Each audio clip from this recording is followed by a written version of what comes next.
Right, this game was so god-awful I'm throwing my usual video structure out the window. So let's kick off with the score. This gets a whopping 1 out of 5. I had a miserable time from start to finish and I would not recommend this to my worst enemy. I remember a long time ago seeing a small review for this game in official PlayStation 2 magazine, where they gave it a 3 out of 10. A 3 out of 10, I thought to myself, but it's got Wolverine and Spider-Man, how can that game possibly be a 3 out of 10? Well, I finally played this 21 years later going in completely blind, and that score is looking mighty generous. So what is Marvel Nemesis, Rise of the Imperfect? Essentially it's a 3D fighting game where you play through a story.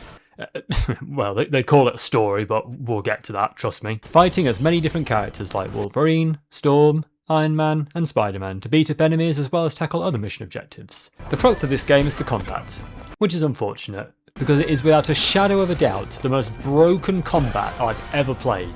Tell me, are you able to do this? Congratulations, you have mastered the only combo in this entire game. You can also grab objects and people with the B button.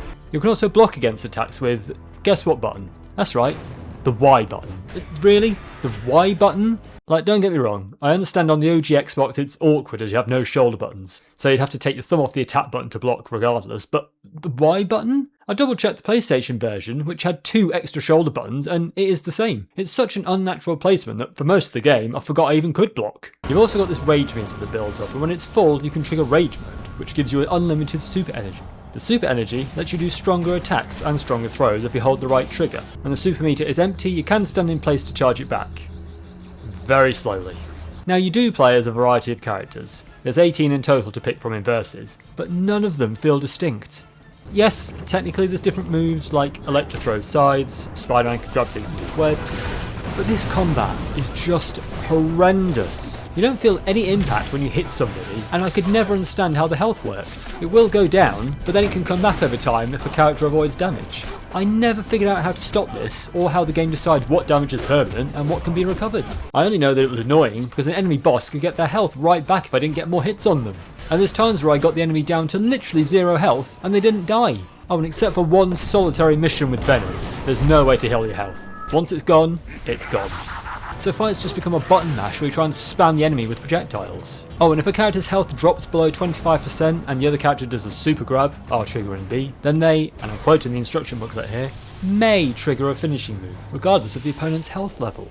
Which is fantastic because, I don't know about you, but if there's 2 things I want in a fighting game, it's 1, for the health to be irrelevant to winning a fight, and 2, for finishing moves to maybe work, maybe not. That's how I feel. And when you're not fighting bosses, you're fighting repetitive enemies, some of which melee, some fire projectiles, and some are in the air. The ones in the air are such a pain to hit, and it was only when I was most of the way through the game that I realised I could just grab them out of the air and throw them. It would be nice to have known that earlier. If I'm not getting across just how bad this is, then let me show you in the easiest way possible. This is a level of Venom vs Solera. I'm going to present it without any cuts. Oh, and just a quick side note before we get into it. I hate how patronising the screen is. Like, oh, are you sure you want to retry? Yeah, I'm sure. Let me get back in there. Right, let's get into this. So right off the bat, a cheap shot there. I throw that. Not too much. I'm down to half health for some reason. Oh, nearly dead now. Down to quarter. But my health's coming back. No damage yet on the Solero, by the way. Oh, nearly dead. Almost dead in 10 seconds. So I throw that. And she's now nearly dead after one hit. And then now she's nearly dead again. Throw that. She's again nearly dead. Health's coming back. There. Spam projectiles, win. I went from full health to almost dead within like 10 seconds. And then Solero went from full health to almost dead in about 10 seconds, and I just happened to get some projectiles in there and won. So hopefully, if nothing else, that will give you a taste of how terrible this gameplay is. I'll shout out to these testers in the credits, by the way. All 43 of them. Congratulations! The only thing you tested was my patience. Now, let's talk about this story. A story that was advertised on the box as, and I quote, a single-player storyline unrivaled by any fighting game. Now, that is not exactly a high bar in 2005, but even so, that is one of the most blatant lies I've ever seen in advertising. I'm convinced the person designing the marketing wrote that purely as a joke, because this game does not have a story. It has a premise that various Marvel characters have to band together to defeat aliens as well as a new set of foes known as the Imperfects. Well, I say they band together, but even that's not true, because many of these characters never appear on screen at the same time as each other. You do get these live action cutscenes that introduce each of the imperfects, which are okay, I suppose. But besides them, all you get for story are these little bits of context before each level, and Jesus Christ do they get lazy. I'm talking like 4:55 on a Friday levels of can't be arsed. We start off with things like Wolverine rushes through the streets of New York to avenge his mansion. Wolverine must defeat all the enemies he encounters. Alright, okay I suppose, a bit bland but whatever. Another one, Elektra battles with another deadly female assassin to the bitter end. Okay, again, alright, fine. What else we got? Daredevil must take down 20 enemies. What? Really? That's the story of this level, is it? I mean, at a push, I guess it makes sense for Daredevil to be defeating enemies, if you want to be kind. But then we get nonsense like, Venom must defeat 12 enemies with a ring out. As in you have to throw them out of the arena. Like, why? What possible contextual reason could there be for that to be the mission objective? Like, at least try and disguise the video gamey logic just slightly. It's not that the developers aren't capable of that. Like, there's a mission where Iron Man will die from one hit because his suit has malfunctioned. Well, it's a cheap mechanic, but at least they attempt to explain it in-universe. But no, instead we get stuff like Venom must destroy 35 items in 3 minutes. And you're probably thinking, well, okay, it's maybe destroying alien technology perhaps that will push back against the invasion. Well, I admire your optimism, but what you're actually destroying is random lampposts, bus stops, and cars, amongst other things. Like, I get Venom's an anti-hero and doesn't really care about public property, but would you really just go out of his way like this to ignore the aliens and just whack a lamppost or two? And even when there is a crumb of context to the missions, going from level to level it just feels completely disconnected. Like here for example, Elektra fights her way through aliens on the street. Fine. Then next level, we're on top of the rooftops to take out an alien device. How did we get here? How do we know the device was here? Not a clue. There's not even a cutscene between the end of the previous level and the start of this one. And that's what this entire plot is, a collection of levels. In fact, I'll tell you what, here's the plot summary on Wikipedia. Now, based on this, I want you to take a guess at how many missions you think there are in story mode. Have a quick read, and it will be a quick read, it's only 2 paragraphs for God's sake. Ready for the answer? The number of missions in this entire game, 55. 54! 54! No, 55, lads. 55 missions of broken combat strung together with paper-thin context. Across a grand total, by the way, of 7 different environments. But do you know what else? I don't think I actually experienced every mission. Because looking at this walkthrough I found while writing this review, it says there are 62 missions. And looking back, I think that is right, because there's all these missions that were just skipped. After the first level where I played as the Thing, his next mission was called It's On Now. And then when the time came where I picked him again, his mission was now called Last Stand. Last Stand? Really? 2 missions in?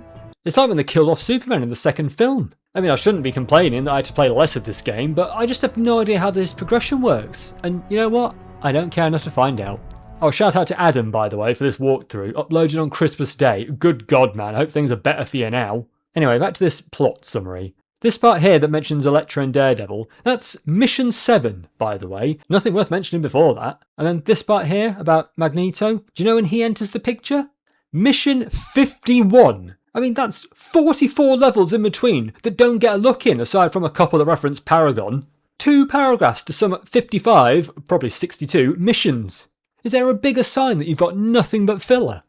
I've never seen a bigger example of quantity over quality than this. Most of these missions are so incredibly short as well.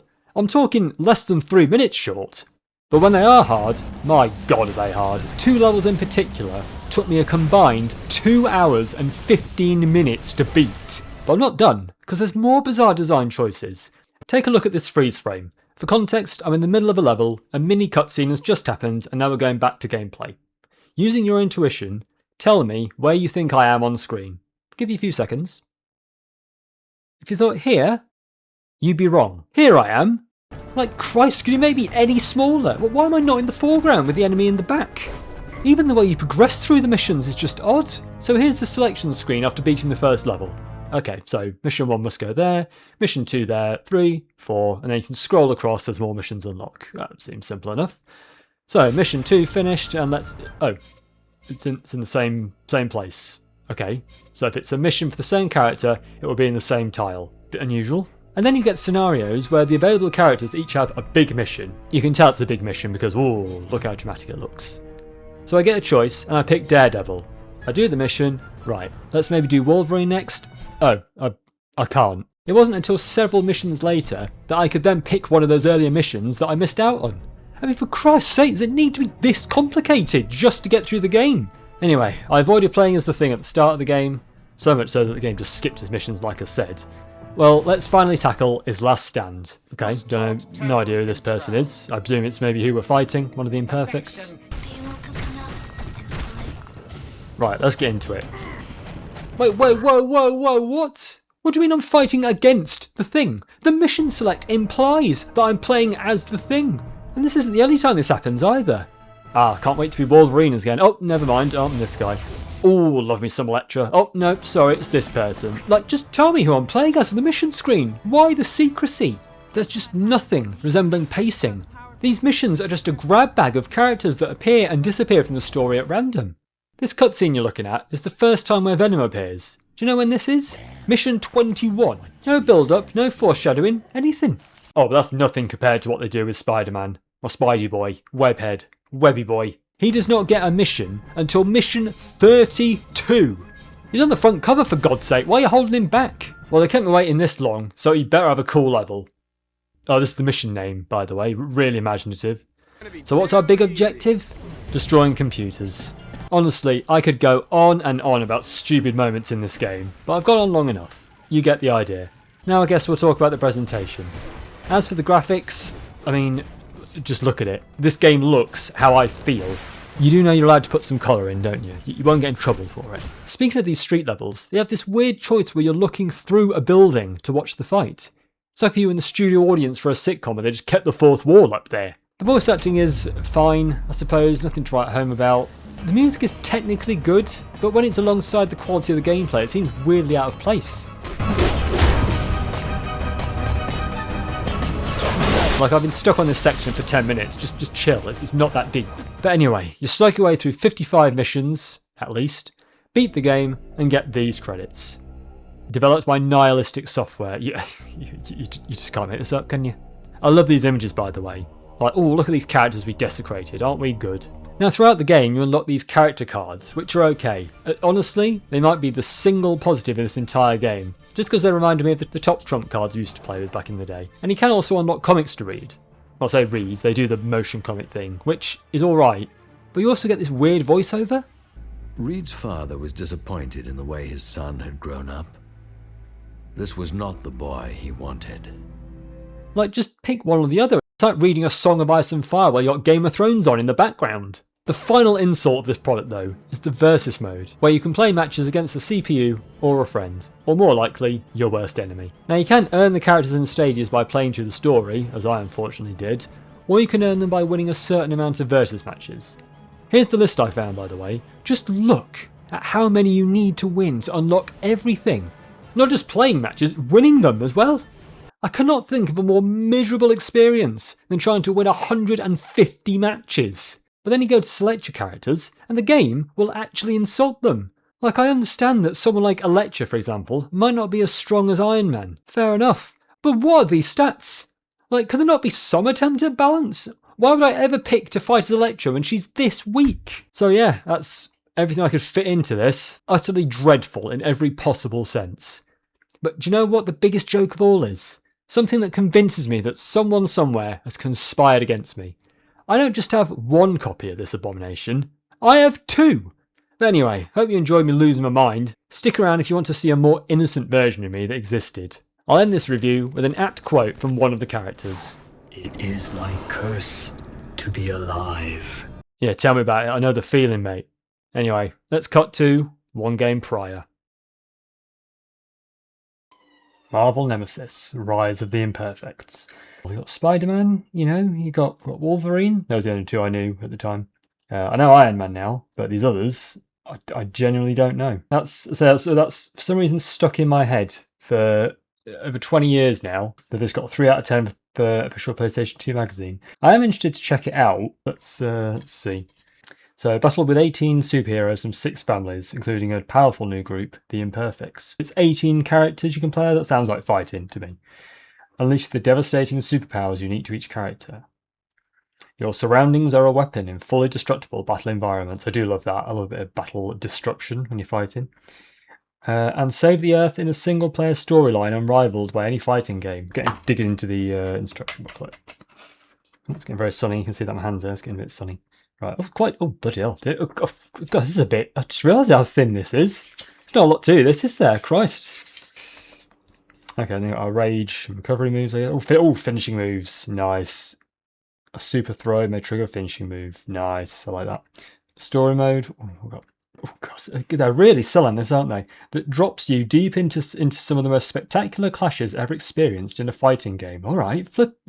You're really setting yourselves up here. Okay, we'll go online. Okay, that's pointless. I can't really do anything with that. And then I've got the characters. We've got the Wolverine, Storm, Spider-Man, Iron Man, The Thing. Okay, Human Torch, Magneto. Okay, then the Imperfects. I've never heard of any. Are they unique to this game? Are they in the comics? You know, please let me know, because I've never heard of any of these. Never heard of the Imperfects. Oh, Hazmat. I recognise Hazmat. And that's it. Bloody hell, that was wow. What a what a rip-roaring ride that was, an instruction booklet. Christ. Say what you want about The Incredibles, terrible game, but it had plenty, it told you plenty, it even spoiled all the levels. That wouldn't last you a car ride home, would it? You'd be done before Mum started the engine up. Right, well anyway, that's that, I guess. So, yeah, I am looking forward to diving into this, though. I love a bit of Marvel, a bit of fighting, so surely it can't be 3 out of 10 worthy. Surely. It's got a story unrivaled by any fighting game, or whatever it said. But yeah, anyway, I guess I'll see you after a cut to one game later.